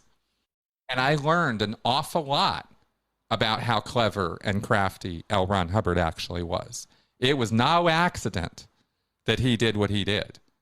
And I showed that. And the thing that was so wonderful about that for me was it took my ideas and other people's ideas about some of the culty control aspects of Scientology out of the realm of opinion and really put it firmly over into an evidence-based modality of research that clearly shows with evidence this is what he's doing. And so it's not an opinion anymore. It's not a religious studies scholar is going to go, well, you just have an axe to grind. No, man. This is I can show you what he's doing. And it's not my take on it. It's right here. The words are crystal clear. The phrasing, the methodology of what he's doing, it's all laid out here. That was a big deal for me. That was really, really, really eye-opening and in education. And so that's what I got out of that program. And having now done original research in a research mode that can be replicated and can be done again and again and again, not only can I parse out L. Ron Hubbard's lectures, I can take any writings from any religious cult leader, any cult leader really, and you can apply the same methodology to it. And surprise, it's science. It actually works, and you can replicate this stuff. And that's what I've been yearning for all these years is to raise cult studies out of an opinion-based model where, well, I had a bad experience and so therefore this is bad, Well, that's great. That as an anecdote, that's true, and that's traumatizing. That's really bad. You experienced that, but that doesn't prove everybody's going to experience that. Well, now we can show, oh no, here's what everybody's going to experience.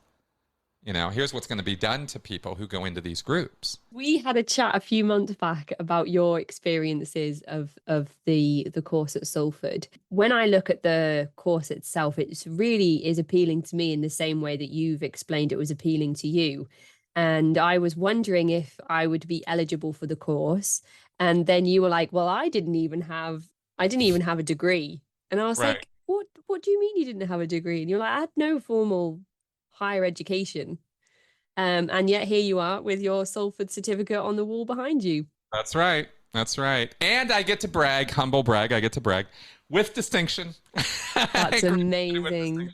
Believe Wow. me, I did not see that coming. I was on Tinder hooks the entire time. I was just so unsure of myself. But there's actually, let me pull that back a little bit, because there was a point where the imposter syndrome went away.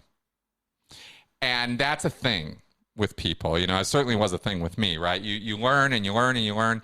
And then you start calling yourself an expert. And then you're like, yeah, but really, am I? Do I really know? I don't know. It's a step along the way toward what I will call true expertise. And I think the dividing line is that gets you through imposter syndrome is you realize that there is no be all end all. There is no status of expert that's just this sort of permanent condition. It's something you always work on. Yeah. And you're always questioning, and you're always learning. And you come to a place where you realize, I know an awful lot. I really do. But in the bigger picture, I know this much. Yeah. I was just talking to my partner the other day about the is it Dunning-Kruger, and we were talking a little bit about that. So that's kind of what rings to mind when you speak about that. But I loved that story. I loved hearing that you enrolled into the course and now you're sitting here with distinction. When we spoke, you didn't know what grade you had, and you were waiting eagerly for the news. And you got an email whilst we were talking, and I was like, no, don't let it be that email right now. I don't want to be here when you open that email. So yeah, that's just a really great story. I think inspiring for anybody who is considering something along the same lines for themselves. And just to wrap up our conversation today, I was looking for a copy of your book. So I was online, and then there was a website, and I was like, oh, I think it's a Leah Remini website. And I went on it and I was like, this is not a legitimate website. It's a smear campaign.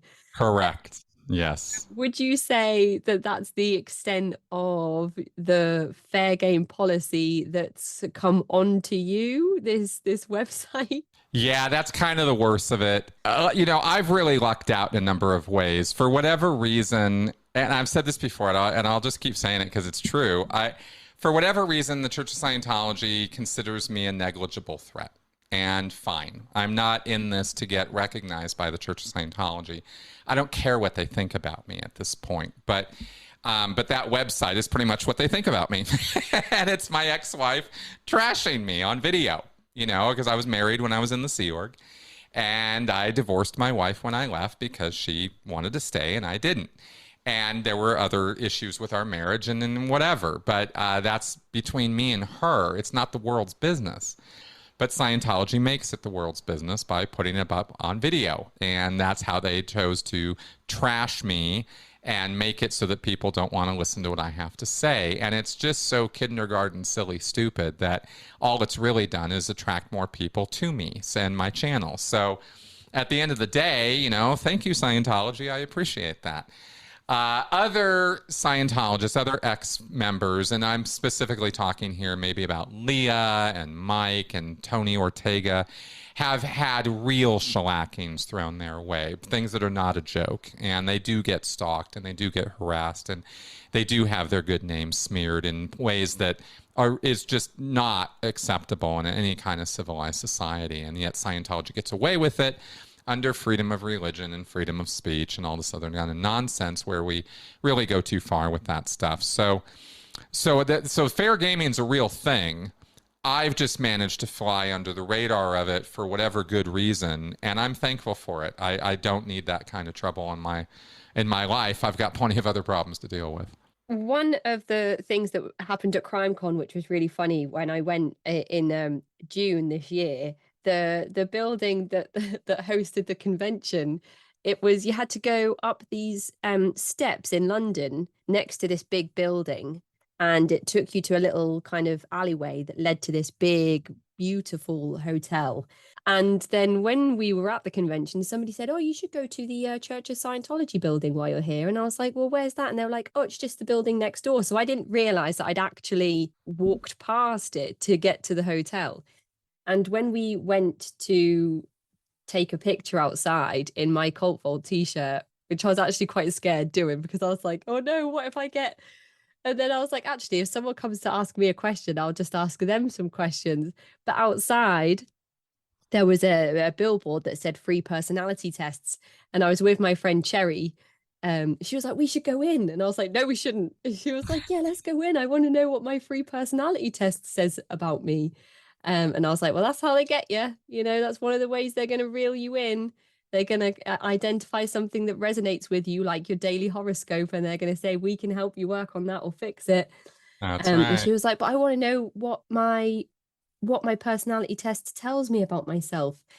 And the building itself was big, beautiful, regal building, and we didn't go inside. And she's still convinced that she's going to go and take one of these tests, and she said she wants to know what the building looks like on the inside. And I said, we can just ask Chris what a standard Church of Scientology building looks like instead of putting ourselves at risk. So do you think they're generically all quite similar on the inside? Yeah, each building is sort of uniquely renovated for its area, you could say, right? So the one in London is going to have all kinds of UK symbology or whatever around it. But the structure of a Scientology organization is the same from one place to another. I mean, we could break it down, but it's, there's a public facing area. There's a services area because they offer classes and they offer the counseling. And so they have counseling rooms, auditing rooms. I really need to stop using that word. It's just I say auditing and people think IRS audits or something. And it's not that. It kind of looks like there's a counselor and a person receiving counseling, but it's really, that's as far as the resemblance goes. So you have a bunch of auditing rooms and you have classrooms, and then you have a bunch of the offices for the executives and the salespeople, and that's about it. That's pretty much what's in there. It's just not that interesting, Cherry. We don't need to go. Yeah, it's really not. She's And there are pictures. I mean, you can take a tour online. There's a very extensive Scientology website. And quite honestly, in terms of, informing people of all of the surface level veneer of Scientology, it's all on the website, but that's surface level stuff. If you want to know what's really going on, you got to read John's book or my book, or, dive into some of the details of it, because you're not going to get it walking in and taking a personality test. No. Cherry did offer to go undercover. But I told her that I didn't think it was a good idea. But so that's my good friend Cherry at Crimepedia, True Crime Podcast. If anybody wants to go and listen to Cherry, yeah, she's just such a wonderful person. You should send her my video on the personality test. That would be, yeah, I will do that after this. Yeah, because she's genuinely so curious. On the way back to the train station, she was like, "But why can't we go in for a free personality test?" I was like, "I can't tell you in 2 minutes before we reach our train station why that's not a good idea." So I think we're going to have some nice drinks in Glasgow on September 10th for the next CrimeCon, where we'll discuss the cons of free things being offered by high demand groups. Yes, please. Yes, please. Some of my friends and family went to watch the new Top Gun film, which I haven't gone to see. also the other day, my dad was like, "Oh, I'm having a Mission Impossible marathon." And I used to really like Mission Impossible too when I was growing up. And Tropic Thunder is, it's a funny comedy as well. I Yep. can't watch anything now with Tom Cruise in, because I feel like then I'm helping Scientology to exist by endorsing and, I don't know, not financing, but something that I'm doing is generating something that is positive for Scientology by supporting Tom Cruise and his work. So, I mean, other than not watching anything with Tom Cruise in, what are some other things that people can be doing to either be aware of Scientology, or things to consider themselves if somebody is coming out of a high demand group and is kind of looking to recover in the way that you have? Well, you got to be patient and compassionate with people, right? And that's pretty much a general rule all around. But with ex-cult members or people coming out of high control groups, if you start thinking about them the same way you think about domestic abuse survivors, you'll have it right.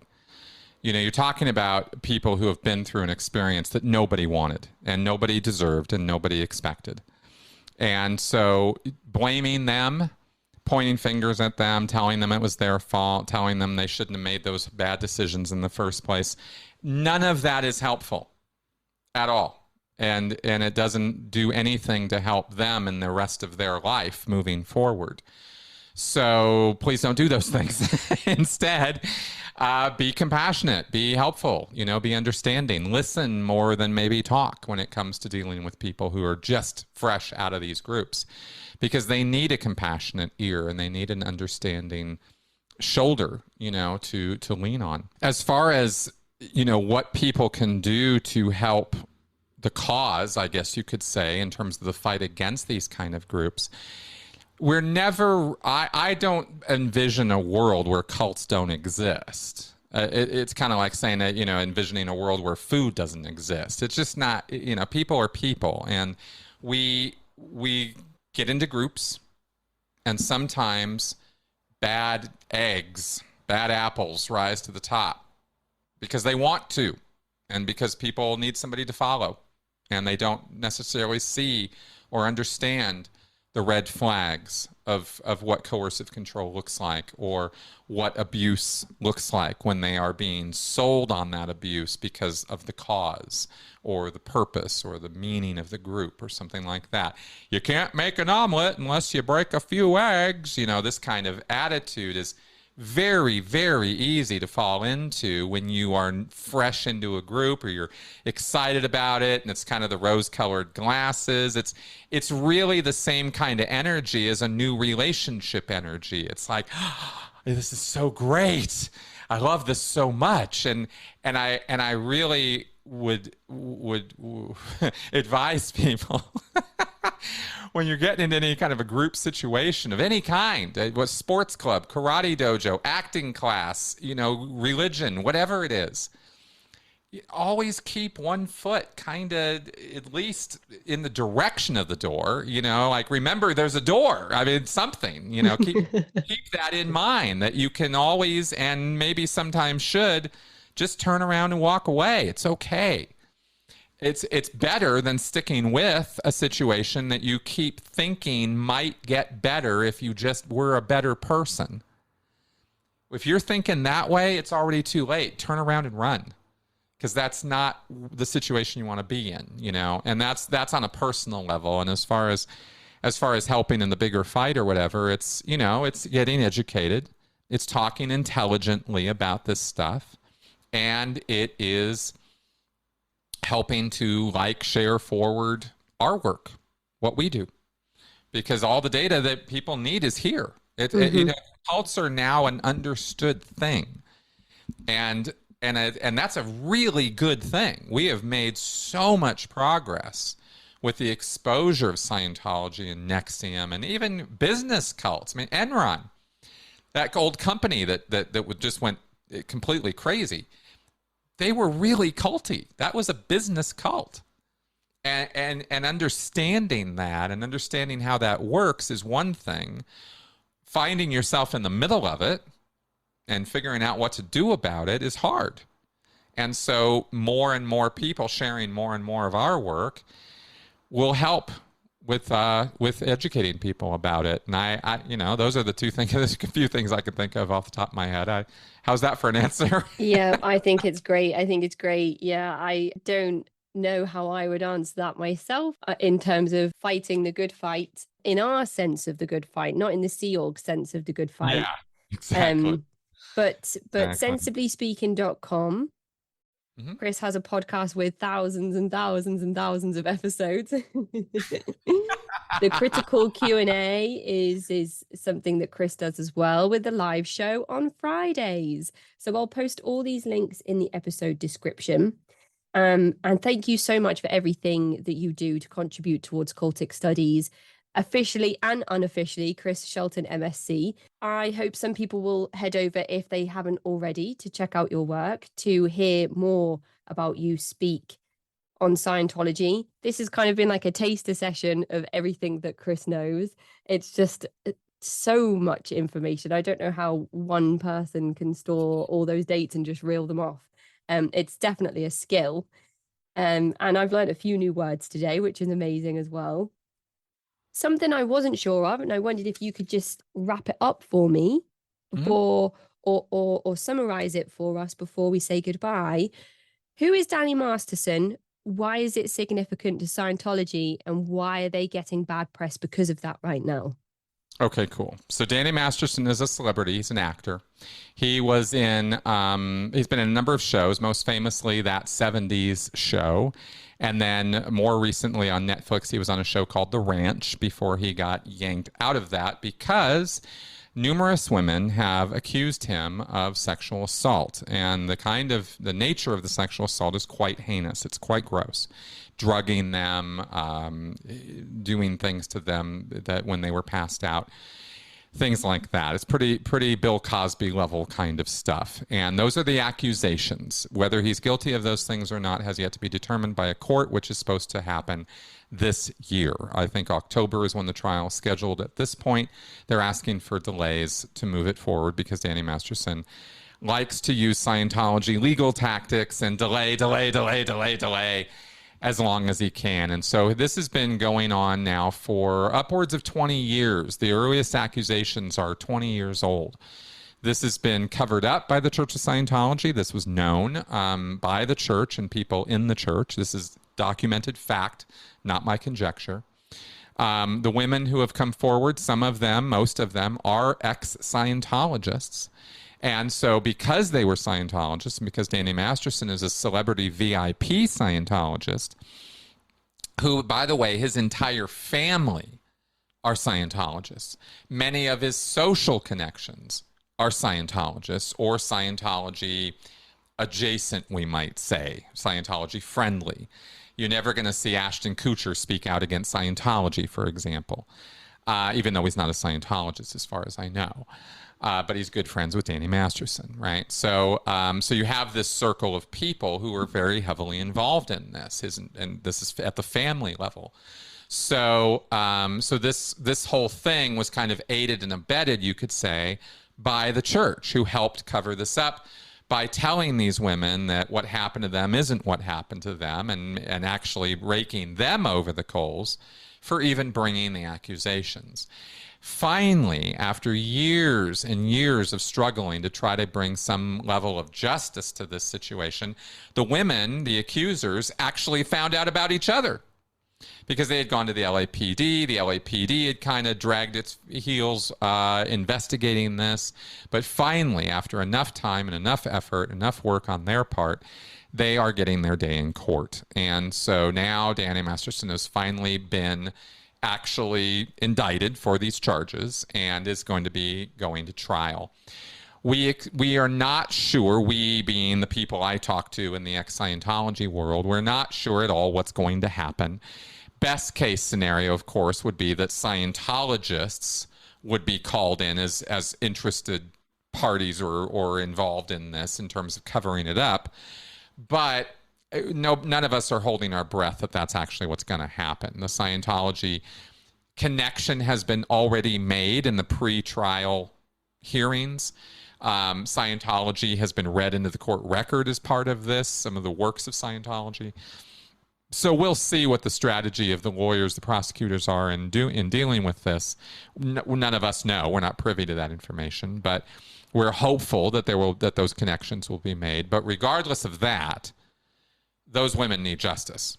Absolutely, yeah. Right? And if they're going to come forward to provide their testimonies in court as well, to stop this person from being able to continue doing what he's historically, supposedly and allegedly done, then I salute every single one of those people for coming forward to tell their stories, because that must be, with Scientology involved, not only facing your abuser, but to come up against a force that has notoriously been intimidating, manipulative, gaslighting, telling these women, you know, what they were told, and you know, oh, this didn't happen to you. Oh my goodness, that must be absolutely terrifying. And if it results in a guilty verdict, how do you think the church will then view Danny Masterson, or how do you think they'll treat him if he's convicted of these crimes?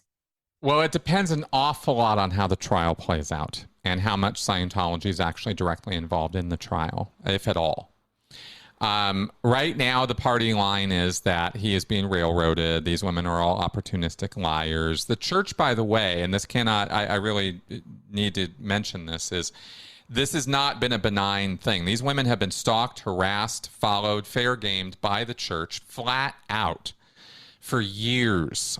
We've got stories of pets being killed, houses being broken into, all kinds of nonsensical criminal activity on the part of Scientology, or at least suspected, because who else would be doing it?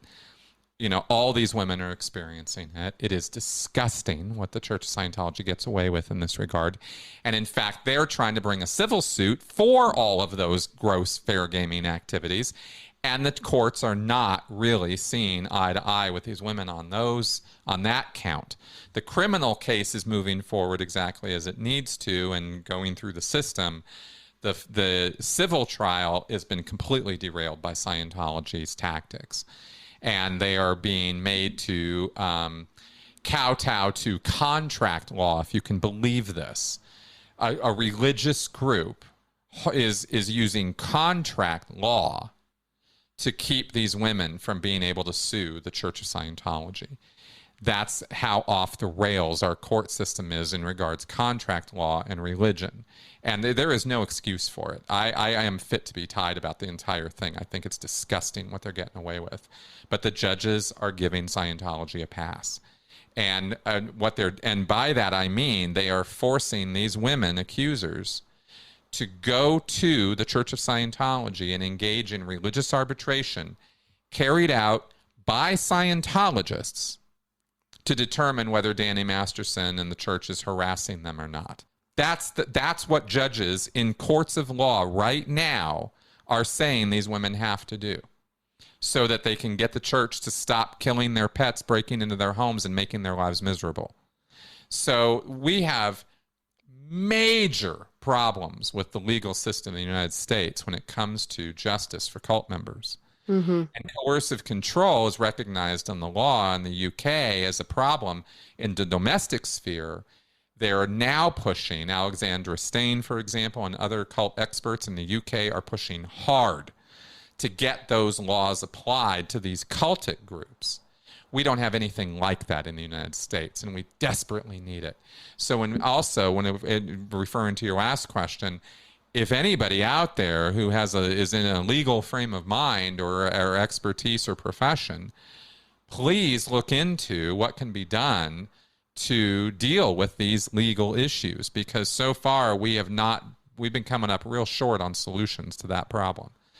And the United States, cults run rampant over their victims constantly, and there's very little justice for them. So on that happy note, I have to say that's where that civil case sits. Right. But in terms of the significance of Danny Masterson, everybody knows he's a Scientologist. And everybody knows at this point, because of the reporting, that Scientology is 100% contributed to covering up for and enabling his sexual crimes. Well, we'll have to come to you for our informed updates, because sometimes I feel like there's so many different tweets and media reports and documents and everything to sift through that you don't really know if you're getting the full picture. So I'll have to come to you for updates as you discuss it with your small little inner circle of other informed Scientology experts that we've mentioned across the show today. So sensiblyspeaking.com, everybody head over to Chris's website to check out his podcast and everything that he's been getting up to. And thank you so much for all of your work, Chris, and for coming to chat with me today. You bet. Thanks very much for having me on. I really appreciate it.